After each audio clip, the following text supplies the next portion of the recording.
Hi, my name is Zizaran. I am going to read over the Siege of the Atlas Balance Manifesto. This is not patch notes. This is like the devs saying like why they're doing certain things and just a brief outline of what they are doing. However, I'm also going to be putting a condensed version of this. This is going to be the raw. Obviously, it's fairly long, so if you don't want to watch the entire thing, I will have a shorter video doing a TLDR. In Path of Exile Siege of the Atlas, we're making a number of balance changes, and I've prepared this information for you to preview ahead of our initial official announcement live stream at the end of the week. The full detail of these changes will be available in the patch notes and are still subject to change, but the post should outline our perceived problems with the current balance and our intentions for their solutions. In general, we're focusing on two particular archetypes that we feel were the least competitive with other builds during Scourge. These are hand casting spell builds and hit focused bow builds. Wow, very cool. Very cool. Player balance. Hit-based spellcasting. Most hit-based spellcasting builds deal too little damage and have too few defense and mobility options when compared with alternatives like traps, totems, mines, trigger skills, and damage over times. Solution. Adjust the hit damage growth of most spells. The majority of spells gain around 45% more damage at gem level 20, resulting in up to 60% more damage at gem level 25. Wow. But wait, this is gonna also help triggered stuff, right? Why wouldn't that? Surely they need to do more things with things like Unleash and faster casting. Isn't this gonna help? Am I missing something? Some spells have received smaller adjustments or no adjustments, and the less affected spells are generally the ones that provided more mobility, so like brand spells, yeah. Allow casters to get more cast speed through the Runic Dagger mod pool and increase some cast speed values. Yeah, focus more on cast speed and give rings and amulets additional tiers to cast speed modifiers. But I'm guessing we're gonna see like a really, really big Unleash buff as well, and Spell Echo. Spell Echo and Unleash is gonna get Giga buffed. Give Orb of Storms more damage and mechanical redesign solidified as a great... Oh, cool. I miss Orb of Storm builds. Flame Blast, Lightning Tendrils, and Ice Barrier improvements to make them great for dealing high damage against single target. Improve many skills that rely heavily on unique thresholds to enhance their damage or remove or change these rules. Increase Freezing Pulse, Frostbolt, Heavy Strike, and Cleave. Oh, very cool. For damage-focused spells, the result of these changes means that their damage is increased on top of the damage multiplier noted above. Lower the power of Unleash support, because it is the single most impactful support for these kind of builds. It creates limited options for these builds by feeling like the only option. Okay. Sure, I can see that. It does feel like the only option. With these builds otherwise being buffed, there should be more build options available. I don't know, that felt like... I think it was kind of okay that it was the only option. Because... it sort of made sense, right? You have the base spell. And then for self-casting, you have Unleash. For traps, you have traps, etc. Noogie, thank you for the raid. Lower the damage of trap, totem, mine, and trigger effects. The intention is that in general, these builds should deal the same damage at high levels as they did previously, while at face value, the changes will look like nerfs. For the most part, they shouldn't be due to the buff to spells. However, we do acknowledge there will be a small number of builds that will be negatively affected. Additionally, because we've adjusted some support gems that multiply the number of traps thrown, we've provided some compensation for this non-cooldown trap like Flame, Fire Trap, and Lightning Trap. Lower the damage of Player Ignite by 28% to partially offset the damage increase that many Ignite applying builds have received. For the majority of high level, this is a slight damage buff when combined with the above changes. Wow, I was really excited for Armageddon Run. Oh, Burning Arrow, Armageddon Run, Explosive Iron, several other skills have received changes to compensate for the lower damage of Ignite, and attack skills and a small number of spells that are typically aligned with Ignites will have weaker Ignites. We plan to introduce a mechanic for Ignite damage with melee attack skills to give some unconventional Ignite builds a new option for enhancing Ignites.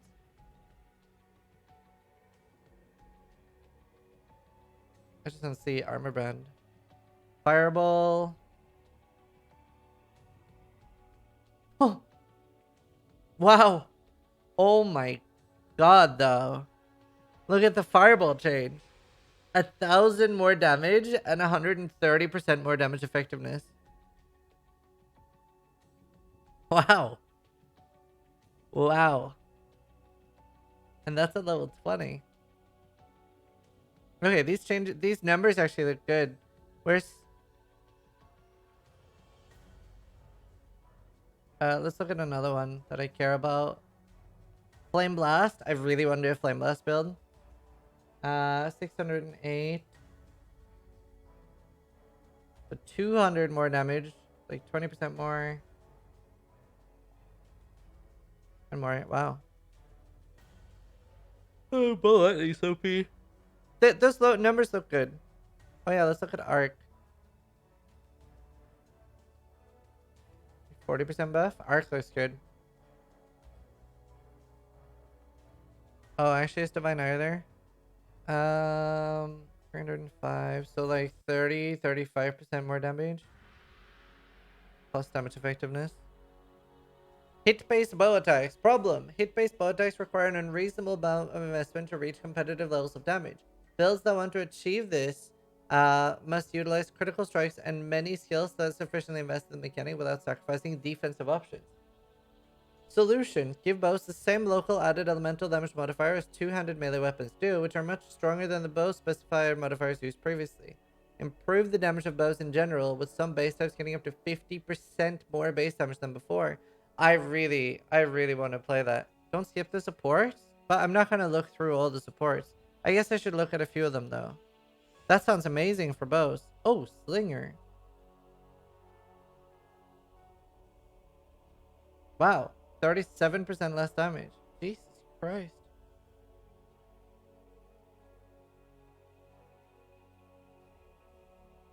Unleash. 30% less damage. Yikes. And loads of cast speed buffs. That's a lot of like random stuff to look through. Look more at bows. I'm very excited for bows.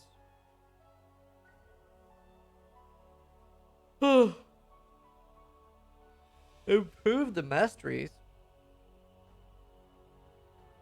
Make a number of improvements to quivers so that bows can receive much more damage from rare quivers. But rework the quiver progression. New quiver types. Greatly improved added physical damage modifier. Oh, do you know what could be really exciting this league? If we get a lot of extra fizz? Doomflesh. We replaced Ellie damage with attack skills. Increased damage with bow skills. We've taken the +1 arrow and added it to the core. We've added an extra tier to attack speed. Cool. What else did I miss? The Ignite.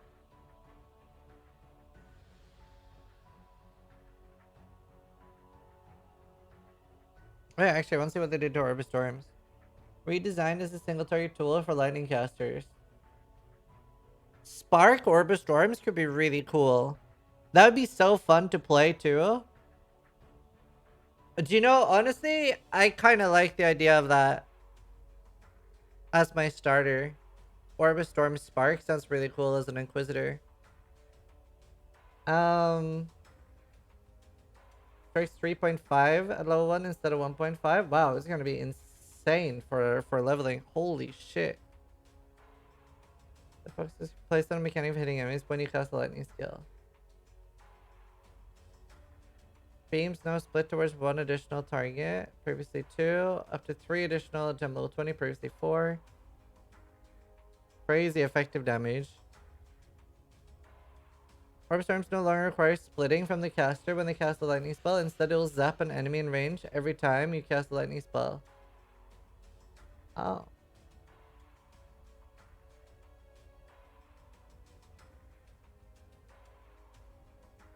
Wait, I don't need to stand inside it anymore? Wait, when you cast a lightning spell from within the Orb of Storms area. No requires splitting?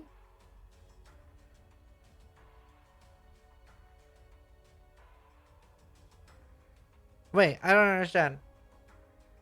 You can stand outside it, but from within the Orb of Storms area. Every time you cast a lightning spell from within the Orb of Storms area.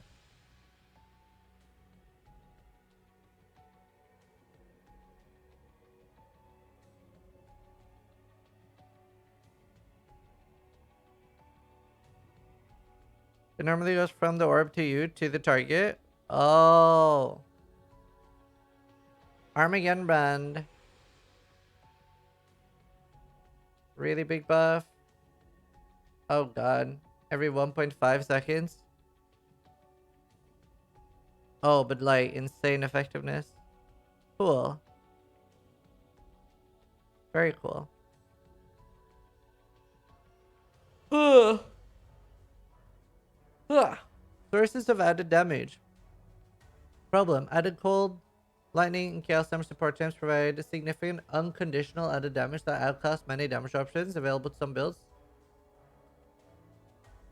Lower the strength of unconditional added damage support gems and raise the strength of local added damage. Okay.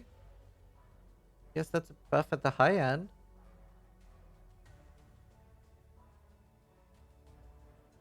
Hmm.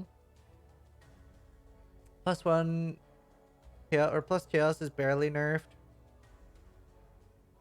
Added chaos awakened is pretty nerfed.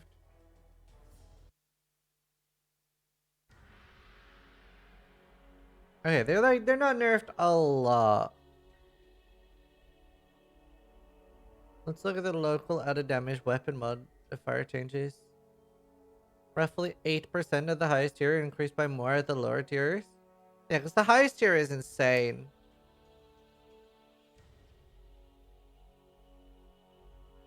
The tier 1 modifier on 200 weapons. 390 from 360, right. Because the highest tier is already really high, so upping the middle tiers. Oh, they're buffing a lot. Spell added damage weapon mods. Added fire, cold, and lightning damage to spells. 35% of the highest tier. Wow. Wow. The lowest tier modifier saw no increase.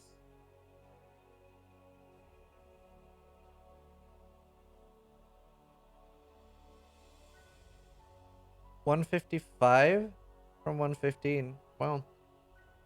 Okay. Some big buffs for those. Especially since so many things got high effectiveness. So now doing like fireball. Skill interaction with Hydrosphere. Problem. Certain skills that have a chaining or shockwave effect can multiply their damage against single targets by also hitting Hydrosphere. These skills should not be balanced around using an off-class or off-theme skill like this. It seemed like the entire point of Hydrosphere, but go on. Maintaining the ability to use this interaction would prevent us from improving certain bow skills and hit damage spells without their maximum damage output being too high. I skipped bow spoilers?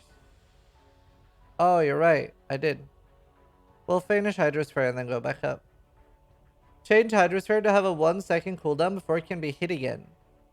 This maintains the ailment mechanic, so Hydrosphere still allows for some special skill interaction, but is no longer used at all. Okay, well, let's go back up and read the bow stuff. Bows now use the two-handed weapon version. Quivers can no longer roll increased LE attack skills. Increased damage instead. 50% damage with bow skills. Essence of Woe is now increased damage with... Oh, essences are so strong. Quivers can now roll bow as a suffix or one additional bow attack. Quivers no longer share the same modifier progression. They now have their own line. Okay. Additional tier of accuracy. Additional tier of attack speed. Why is deafening lower than the highest? I guess it's 1% higher. It's whatever. Quivers can now roll malicious.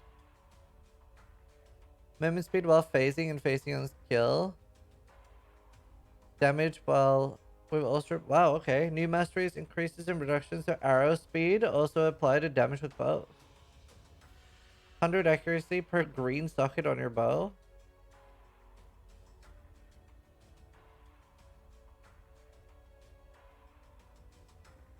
I think it'll be easier to roll +1 arrow now.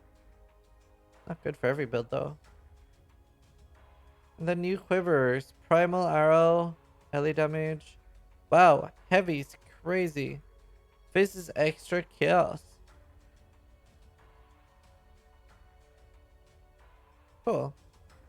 Alright. Triggering marks. Problem. When applied through mark on hit skills or unique items, marks are far more efficient for clearing and easier to sustain in boss fights. Builds that don't have access to these high-end items are disadvantaged in comparison. Are you saying if we don't have high-end items, we're at a disadvantage? No way, dude! Solution. Make marks permanent so they only require a single cast for boss encounters. Add a new support gem that attacks triggered marks. Oh, that's actually pretty good. But this is also not... Like, I almost guarantee you that's not going to persist through zone changes. So it's still mute. Because the reason that, like, triggering these are so strong is that things like Awakener spawn and despawn and despawn and spawn. And will remove every buff on them. If it's literally permanent through phases, then it's really good. Mark on hit. Triggered supported marks when you hit over... Oh, cool. That took them long enough. That's good. No more trigger resistance mark. No, it's still on rings. You just have other options. Right. Fortification and damage reductions. Problem. Fortification gain being scaled by the damage dealt by a fortifying hit means that the hitting monster with very high amounts of damage... Read last spoiler. Oh. The influence modifier that trigger a mark when you hit... Oh, you're right. It has been removed. Oh, that's really bad. That's really bad.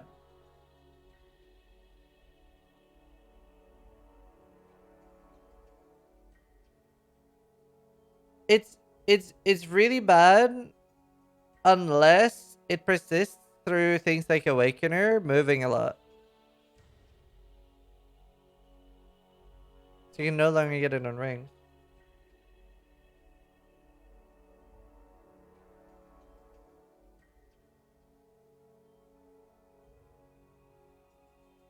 Yeah, you're gonna want mark on hit now.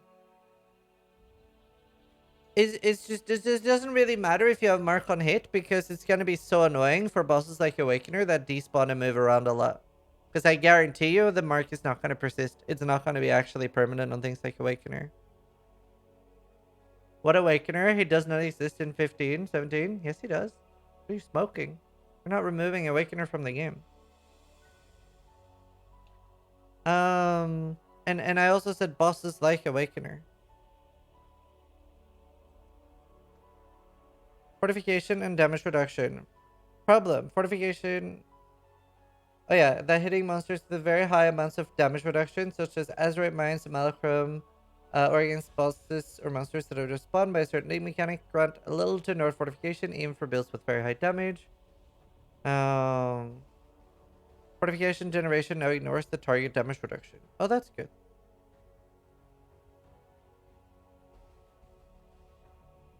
It does not work for casters. It requires attacks.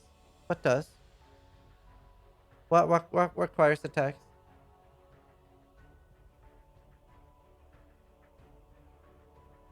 Oh, with an attack.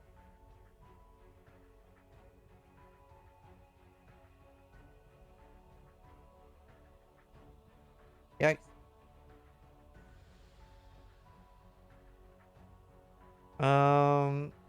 Skill balance. Detonate Dead builds can significantly more damage by diluting the pool of desecrated monsters with high life specters. Because of how desecrated selected monsters, the fewer monsters occurring in the area, the more damage Detonate Dead dealt. Change Desecrate to have a fixed chance to spawn a Spectre Corpse. This means DD's damage should be more consistent based on which area in the game you're in. This also means there is no incentive to bring multiple different high life Spectre varieties, although you still benefit from bringing one high life Spectre into the area.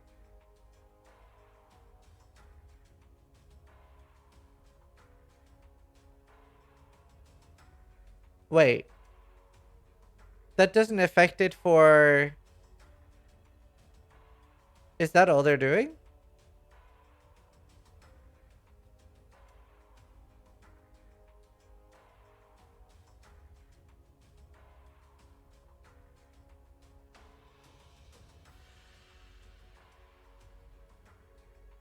Huh. Interesting. Desecrate and Corpse Walk now have a static 15% chance to spawn a Spectre Corpse rather than 2 times relative weighting compared to all other. So like for things like... For like the synthesis stuff, it's... doesn't affect it.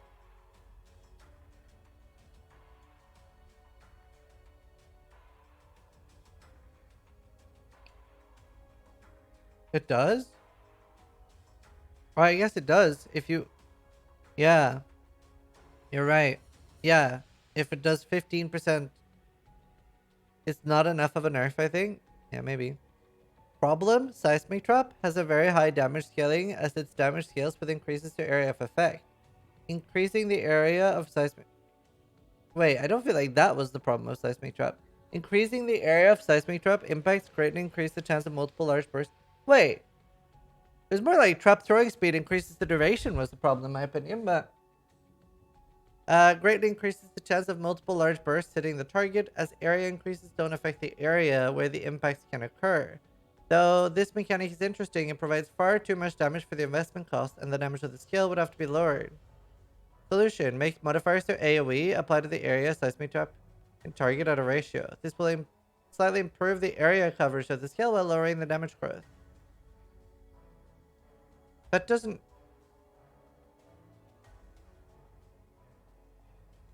But that isn't the main problem of Seismic Trap. This doesn't seem like enough of a nerf. I'd never really scaled that much AoE.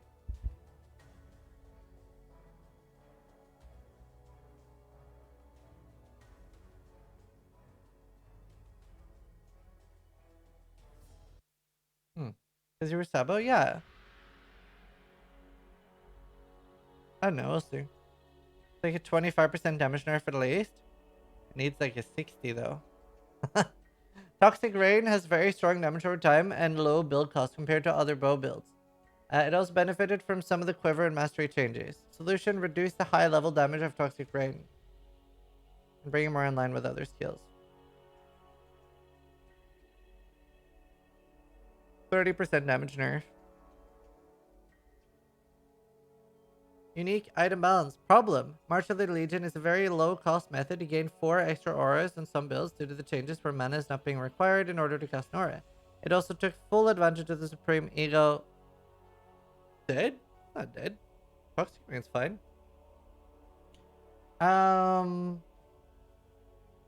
Supreme Ego Keystone in a way that goes against the intent of the mechanic and gain a significant amount of power. But they're such a pain to play with. They were completely okay. They're awful to play with. Solution. Rework the blessing mechanic to limit the number of blessings you can have to 1. Change the skill to... Who's gonna run this for 1 aura? Change the skill to cost mana instead of temporary reserving mana. The process of making this changes also highlighted a number of problems with other mechanics. Release Blessing as a support gem to make the mechanic available to builds that are not using the item. High mana cost characters who wish to leave their mana unreserved. It was so annoying though. Like, it was so annoying to play with. So strong, but...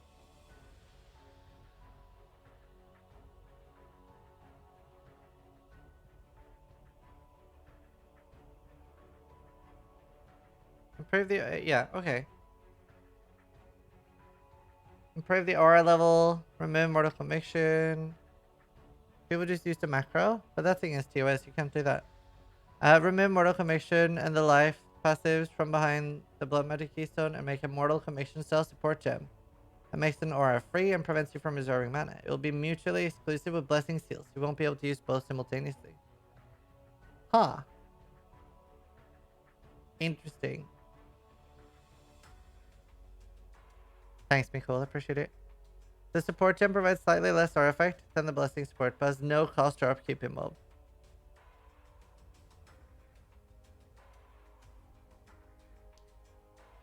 Change blood magic to also grant 10% more life to compensate for the removal. Change Supreme Ego to not limit you to 1 aura and instead give you more aura effect based on how much mana an aura reserves. The full values for all these changes will be available in the patch notes. Huh.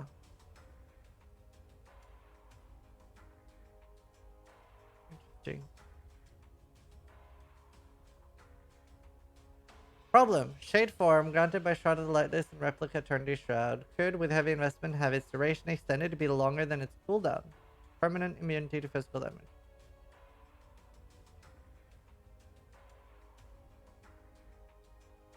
Right. That's fine. We should never be able to have immortal builds.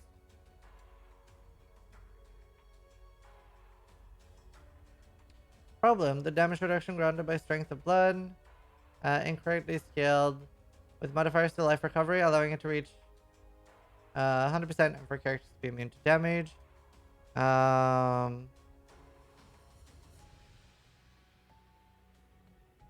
That's fine. The Dancing Dervish unique item has no accessible way to sustain its mechanic in boss fights. Mostly due... How long was Strength of Blood good for? Really? Mostly due to Rampage attacks being difficult to activate in these fights and the summon minion's behavior sluggish while clearing. Change the Dancing Dervish to cause you to gain Rampage on melee hits and improve its minion behavior. Wonder if this is going to be similar to an anime weapon. It did get buffed a lot. Melee hits count as rampage kills, allowing players to easily build up a rampage streak without having to kill monsters. The stat will not affect you while rampaging as Dancing Dervish disables itself.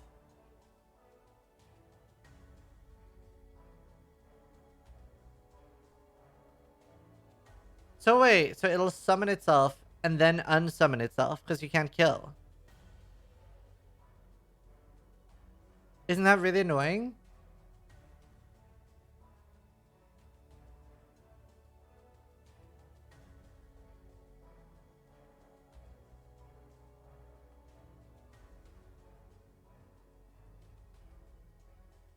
Oh, the minions summoned by Dancing Dervish now use the new channel version of Cyclone. No, that...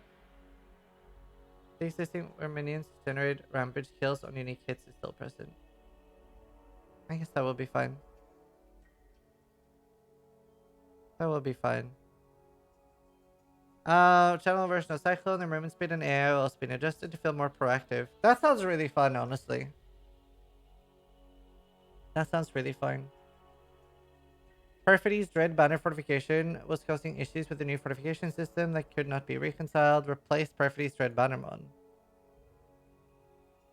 Dread Banner grants an additional 3 to 4 max fortification when placing the banner.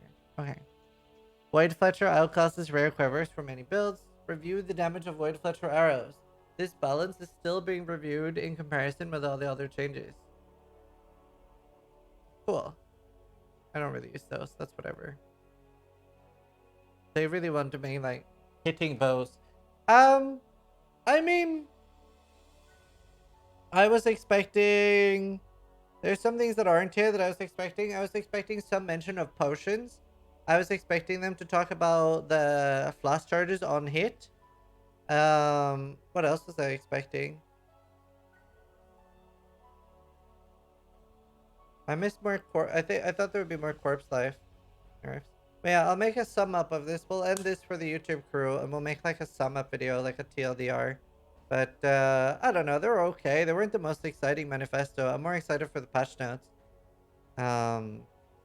No mention of a spell suppression. I found that really weird. But yeah, anyway, sub if you liked the video. Thanks for watching. Try to die less than I do.